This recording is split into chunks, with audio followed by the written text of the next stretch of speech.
Welcome back to the Winner's Circle. We're here with Scott Moore. Scott is from Clearspeed, and they are doing voice intelligence. And we're going to let Scott reveal all the coolness of this voice tech. I've been in the voice game for a long time, so I am super interested in this. Scott, welcome to the Winner's Circle, and congratulations on the big innovation award. Yeah, thanks. It's an honor as always. We're starting to stack awards, which is really scaling technology group. So appreciate the time, Russ. Yeah, I'd like to say I was the one that found you, and I'm revealing this, but you guys have been in this space for just a minute or two, doing some really cool things. Why don't you just introduce us to Clearspeed and give us a, kind of that elevator pitch view of what you guys are up to? Yeah, sir. I appreciate the opportunity. So Clearspeed, foundationally, it's worth noting that we are a unique technology in the world. So no one, to our knowledge, does what we do, measures what we do. And we tap into a few specific things to be able to ultimately solve for a problem that's pervasive across any decision-making platform or process as it exists. So what Clearspeed does is we found a way to isolate, measure, and score very specific voice characteristics that present themselves in simple yes/no responses and measures when somebody's fight or flight instinct kicks in. And so what we do is we ask very specific structured questions with an end outcome in mind to be able to ascertain whether or not we can trust the individual's inputs and there's no need for subsequent verification, or we just flag an anomaly that someone's had this reaction and they should route through the normal process.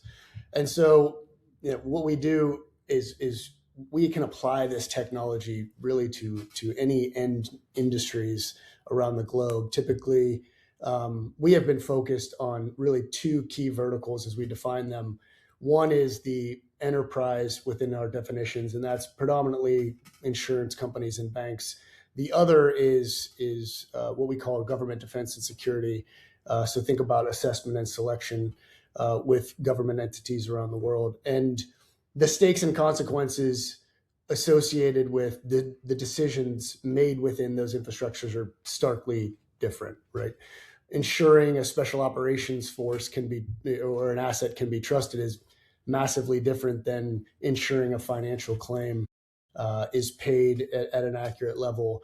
But the underlying problem that Clearspeed solves for is what we call this inelastic tension between the speed with which you make a decision and the rigor or accuracy at the end of the decision-making process. And every one of the entities that we serve kind of fits on that spectrum of, do I over-index for speed and elevate the consumer experience but lose kind of rigor and fidelity in the decision, or do I over-index for heft and rigor and lose scale, throughput, and then degrade the consumer experience? And so we sit in this spot with an opportunity to solve for the compromises that are made within that spectrum. So when to review, how to review, what data to extract. We can simply ask very specific questions and determine whether or not we can trust the inputs provided or they need some additional verification function. And the end manifestation of that, to continue the elevator pitch, is we will always save people money. We will always elevate the consumer experience for those inputs that can be trusted. We'll increase the productivity of the precious resources designed to work the specific problem set. Think about us as clearing the hay and allowing you to work the needles. And then because we are this very different one-to-one in the moment assessment of risk and trust, we will identify potential risk that the legacy systems can't identify. They're designed to learn from experience and predict behavior and all the things that come with legacy decision-making processes. Ours says, did Russ have this very specific neurophysiological response that we measure, yes or no? If no, trust that input. If yes, route them through the normal process, and the entirety of that manifests itself into really revolutionary technology. Really interesting.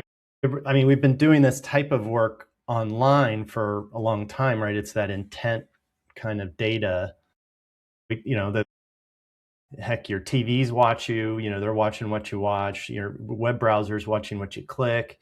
There's all this kind of intent data that we react to, and I'm surprised it's so so interesting now that it's coming to the voice and what you guys are doing. And interesting that you're narrowing it down to yes, no's, because then you really get laser focused on accuracy of those questions because you just have so much data. You have 2 data points, right? Yes or no.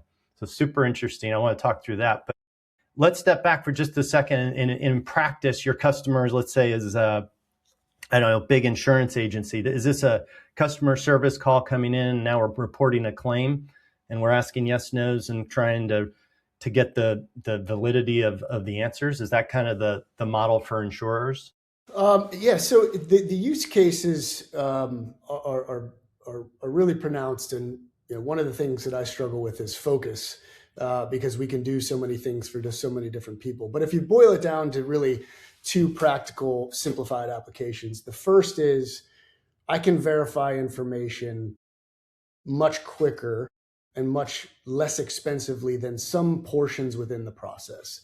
So if you have a labor intensive or an externally costly report or process that you're using to verify information, I can simply plug into that work stream, ask the question, and really clear a bunch of the folks whose inputs can be trusted and don't need that external verification. So in an insurance environment, think of like underwriting reports or like a driving history record or a loss history report, something that costs an insurance company a bunch of money to capture.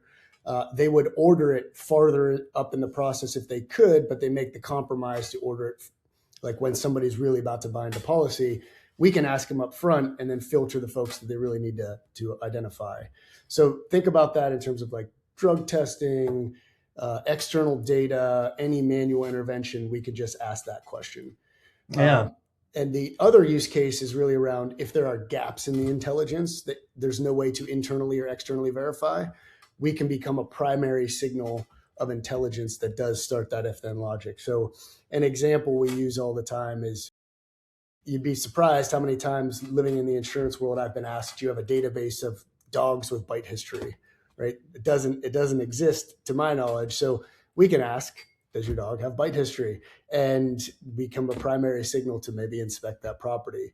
Other use cases would be around, are you using your vehicle for rideshare services? Are you using your home for a home-based business? These are really hard data points to validate without some really intense scrutiny. And so we can verify information faster and more efficiently, or we can become a new primary signal. So that does traverse the entirety of the insurance spectrum.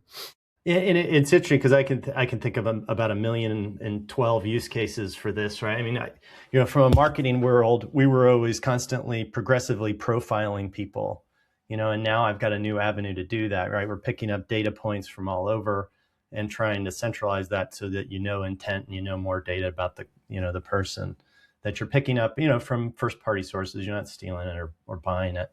Now, what's interesting about your tech is that it's not really AI. It's more trusted than that. I think you guys call it trust technology, and I like the way you're describing it. Is this isn't let's look at every yes no and determine if they're if it's valid or not. You're just saying that one's good, move it on. That one needs a little bit of analysis or something else. Tell us about how this is a little different than AI. Yeah, so we have an AI component of our output, but it's really just the automation of what was once done from a human perspective. Okay, so if you think about how the technology ultimately measures what we measure, which is a very specific neurophysiological response. I simplified the fight or flight instinct when asked a question. The fastest chemical reaction that occurs in the body is that fight or flight instinct. And so when we measure it, think of voice as like the signal to measure that reaction. And so the questions that we deploy are really with that end outcome in mind. And then we deploy this automated question set, and the yes, no then gives us the presence or the absence of these voice characteristics, and then the magnitude and frequency of the voice characteristics that present themselves. And so historically, that was effectively a human in the loop. The easy ones to identify are the clear, trusted this reaction did not occur. That can be automated end to end very quickly. The other easy portion of it is when they all show in a big magnitude through the measurement of the technology. That's very easy to identify as well. It's the ones where some of them exist, maybe not at the magnitude, like think about it as red, yellow, green. Where do we draw the line between green, yellow, red, etc.? That's where a human was in the loop evaluating these. Now we've been able to automate and iterate really the banding and the thresholds of where we say high risk, potential risk, and clear. You could think about us really like as an MRI machine to some extent. Like our job is to sift through the tens of thousands of results and detect the anomalies, but the doctor diagnoses the problem. And we do not let anybody take a negative determining action based on Clearspeed alone, because there are other reasons why, somebody may have this reaction that again, we're just routing them through the normal process if that anomaly exists. Yeah, it's a signal. It's not a determination. It's a signal that there's something different here. And that's what I really like about this. This is not AI and tech telling us what to think. This is just saying, hey, something's different. And we've looked at a lot of these. Yeah, I articulate it to folks at parties as we found a key to a map, right? We were looking in the right spot. We found the key, and when we find the anomaly at the end of it, we alert to that. And so it's very much about the presence or absence of this reaction that we make. Now, we talked a lot about insurance companies, and that was just, I don't want to harp on insurance companies. So you guys were actually founded kind of in the defense industry and military applications. Give us a little bit of background about how that kind of all came together. Yeah, the problem set today is the same as the problem set where the tech originated from.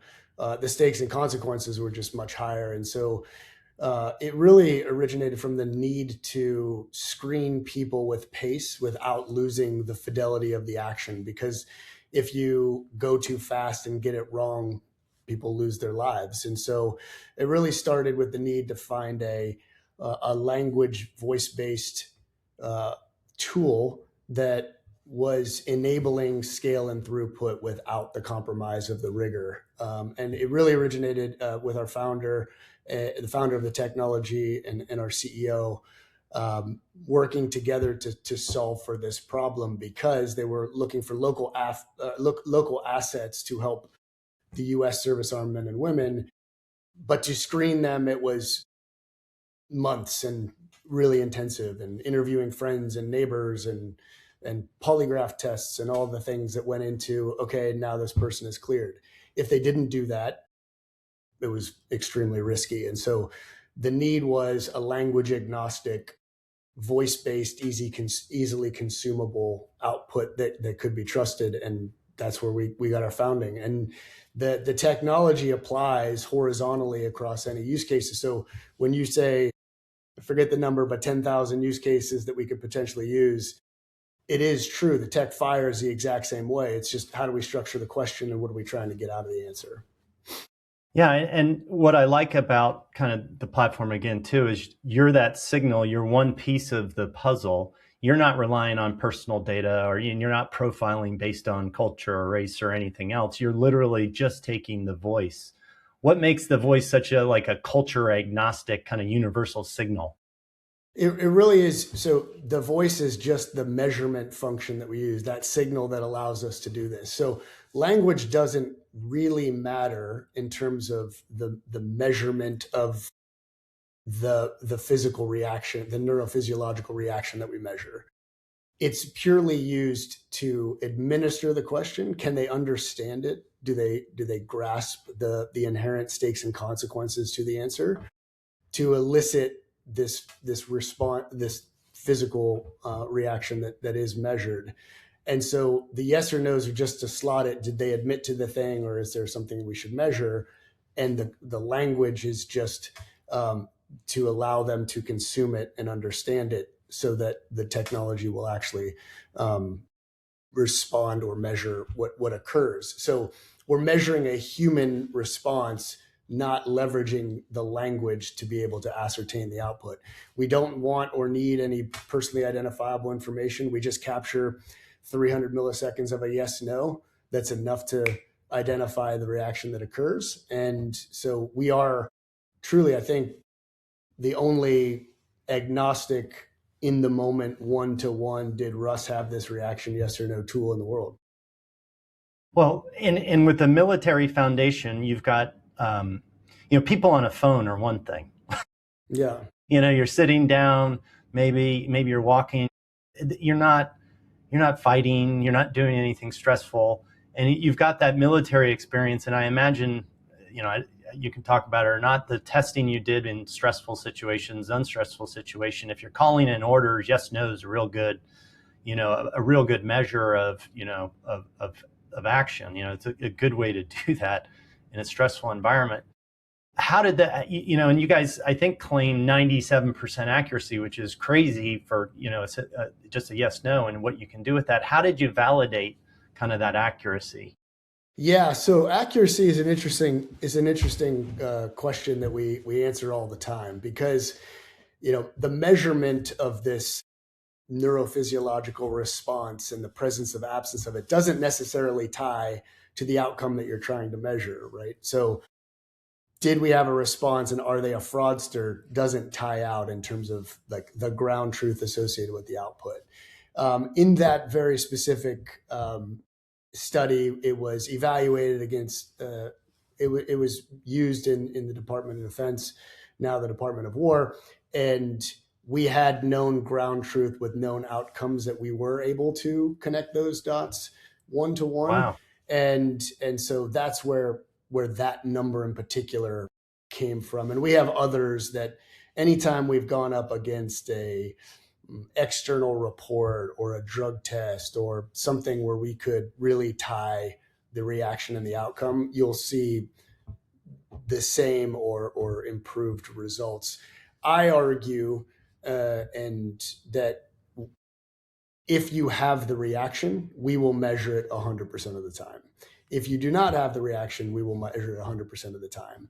Tying the manifestation of that reaction through that yes, no to an outcome is really where, it's hard to do on every individual use case, depending on what the outcome we're trying to drive towards.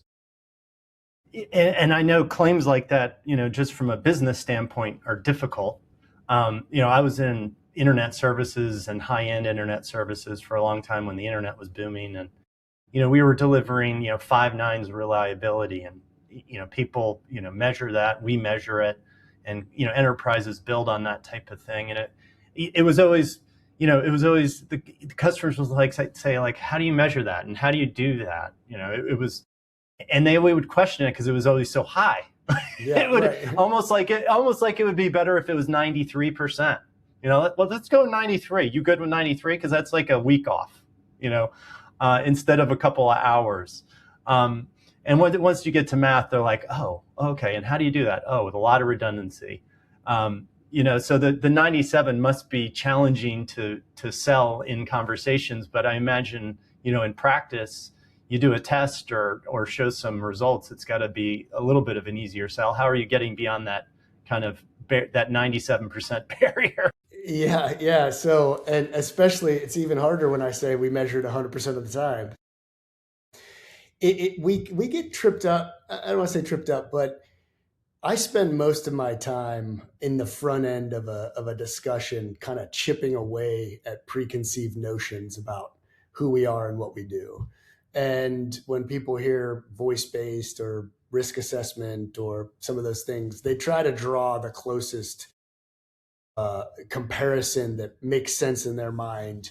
And then when you hit them with a really big number around that you previously referenced, it becomes slightly unbelievable. And so we chip away at the cement in the early conversations. When we go into practice, into whether it be testing or straight into production, it's always a Clearspeed plus my process equals.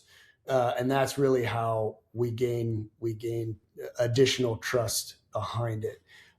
Because the manifestation of these results are also unbelievable. I find myself cutting the numbers down just to make sure that, one, I don't blow them away with something that they can't get their mind around, and two, like, I have to defend myself with the board on our pricing model all the time, because if you're delivering 50x ROI, shouldn't you be charging more? And so that's a constant push pull that we have. But in reality, we put it into practice and people see it almost with the first result. And I say we're in the peel your eyelids back business, and that's always going to be one of the things you deal with when you deal with a unique technology and a revolutionary technology on the whole. It's a fight that I enjoy fighting. Well, it's interesting to me because I imagine, this starts out as a little project inside of a company of, this is interesting, let's look at it. And I'm sure they put it into one process and, a week later are like, oh my Lord. Yeah. And, it's just, because it's very tactical.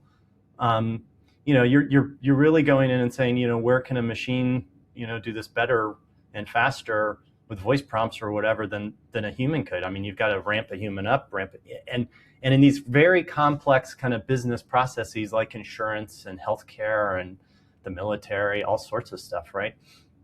You really need specialization, and so they give you a good bit of routing, right? Insurance is state and claim and different types of stuff. So I can really see kind of the routing aspect of it, to get to the right place, to get into the right, business process. And I love that your tool is a tool. It's not collecting data. There's no, personal identifiable information coming through. It's just, you're looking at yes, no answers and moving on. Was that intentional when you guys built the product to just make it a tool and not a collector? How we evolve, we'll see, right? In terms of where we go long term. But with the technology that we have and how it's applied as really a triage function throughout the process, the way that we've designed it currently is around, how do I be as frictionless as humanly possible for a consumption of Clearspeed? So when you start getting into personally identifiable information, when you start elongating the conversation to then put it into a biometric classification, when we start to leverage AI in a more pronounced manner for downstream implications of our product, we just get into a heavier process to get them to the first, second, third yes. And so the way we are currently going to market with the products that we have, or the product that we have, is the easiest way to get into the infrastructure. And oh, by the way, the yes, no is all we need to be able to capture the response. So that has been an enablement function of the beachheads that we've established so far. Now, technology is rapidly advancing, and will we go in that direction eventually? Likely, probably, eventually, as we evolve. But for now, it's really near bulletproof as it exists. It's massively beneficial, and the frictionless version of Clearspeed is the easiest way for people to get it in their infrastructure now, because once we're in, everybody's going to see the benefits, and we'll start to really ripple through an organization. I'm arguing pretty vehemently that no client of ours is going to be fully penetrated for several years because of all the various ways that we can use the product. Now, you guys built this kind of system, and I know, especially in the AI world, huge topic of conversation is bias, right? Especially in the AI world, you can almost insert bias into it. How did you guys kind of make sure that wasn't embedded in your system and in the outcomes that you're delivering? Yeah, so it's another thing that happened or comes up in conversations all the time, particularly in the early stages of those conversations, because most of the process that exists today is really segmentation based. So you learn from your history, you identify trends and patterns and data, and say, okay, people that looked and felt like Russ before Russ came into my infrastructure behaved in this way. So it's a fair assumption that Russ is going to behave in that way moving forward. That's how most of this works today. We're not that function. Since we are effectively a blind and agnostic, did you have this response to this question, yes or no? There's no way for us to actually inject bias into the process or use that as a segmentation function. We're just measuring a very specific neurophysiological response that happens. Now, we do control for bias in the questions and how they're deployed. So they are automated, pre-recorded questions so as to not, you know, Introduce bias. Yeah. introduce bias into the process, because the technology itself is fundamentally just measuring a human reaction. And we've measured it across any number of demographics that we can with the information that's provided to us. And we have to date seen no substantive change across any of the dimensions that people are evaluated against, no subsequent fluctuation in the technology's efficacy at all. So the idea that we're just measuring a very specific thing without any preamble of information to inform it and then controlling it through the way we deploy our technology is, I argue, the least radioactive data insight that you'll get within an infrastructure. It's you're a hammer. You're not a hammer and an arm. You're not a hammer and an arm and human. You're a hammer. I love the approach. It does something and it does it very, very well. You guys are obviously proving that. You've been growing a lot. I think you guys doubled revenue and you're expanding like crazy. What are the hot industries that you're seeing some growth in that you didn't expect? Actually, we have spent a lot of time, I personally have spent a lot of time narrowing the industries that we're going after so as to not chase shiny objects. So most smart. Yeah. It's funny when you have these conversations at parties around what do you do and where is it applied, I get asked some very, very interesting things like, can you It's a very specific hammer. Yes. Yeah. Can you measure whether or not my kids are behaving or using AI in school? Or can you apply to dating websites to say, is the picture relevant and the background information, can we trust it? So we've spent a lot of time shedding that from the shiny object chasing. So the industries we really are focused on is the U.S. insurance market, whether it be the property and casualty space or life and health, anything from application and underwriting to back-end claims and fraud adjudication. In the UK and then in EMEA on the whole, it's been very claims specific. So how do we elevate the experience and get people paid faster when that is a trusted outcome? So those two markets are kind of complementary of one another. And from there, our clients will take us into the next geographies. That's really kind of the focal point, is the global expansion of these specific use cases. And then within government, defense, and security, a lot of it has been within the U.S. public sector.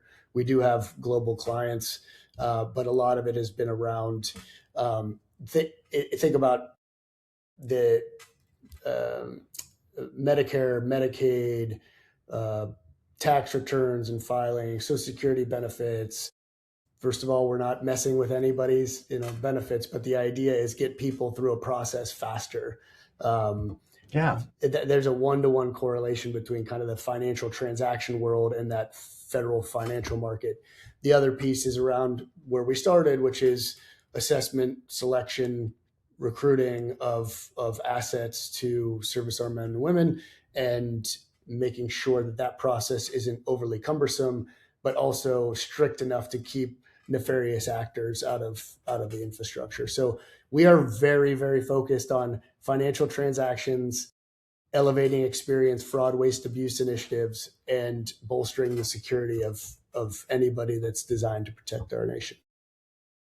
Well, given your background of kind of assessing risk in the technology that you're building, as we close this off, what do you think? What's one misconception that leaders aren't thinking about when they're thinking about risk assessment, even if they're not deploying your tool? Yeah, I think the biggest thing for me is, we call it, a lot of the legacy systems are iterating on the candle and we have the light bulb kind of thing. And right, so one of the challenges that I present to my team when talking about our solution is the folks that we're talking about improving their process are likely the folks that have put the process in place to begin with. And so it's really a lot around how do we elevate this really finely tuned kind of pristine process that you've built to the whole next level to allow you to differentiate. So, kind of stripping away the preconceived notions of how we've done it before and saying, all right, if we were on a whiteboard again, how would we do this with this new component in the infrastructure? Having the ability to kind of redesign the end process is the biggest challenge that we have. A very quick anecdote is I can get almost anybody to say Clearspeed is cool and can change the world. Like that's the easiest part of the job. And most people are like, oh, selling Clearspeed's got to be easy. It is, to a point. The hard part is really the consumption and the illumination of really what's behind it. And so when an insurance company thinks that they have a 3% fraud problem and you can just kind of peanut butter that fraud across the rate for the entirety of the universe, and we come in and say, hang on, we found an anomaly distribution of, let's say, 10%. They say, wow, all right, that's fundamentally changing. Now I have to go redesign my consumption model to be able to take advantage of what you're showing me.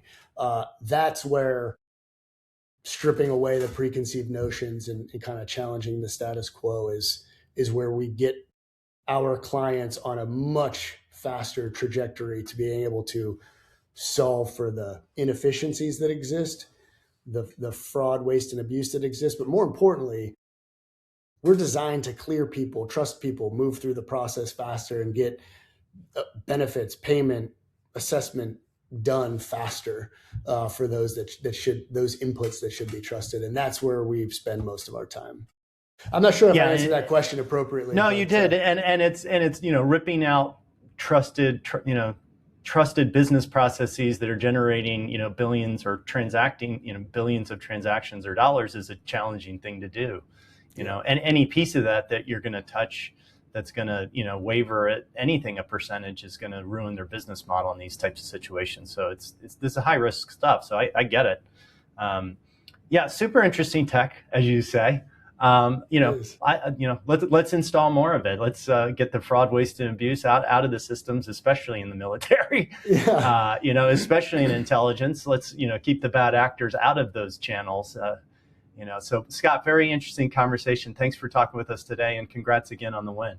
Yeah, thanks so much for having me. I appreciate the attention of the audience, and you can find us online and soon to be everywhere. That's right. Thanks again. Yeah, take care.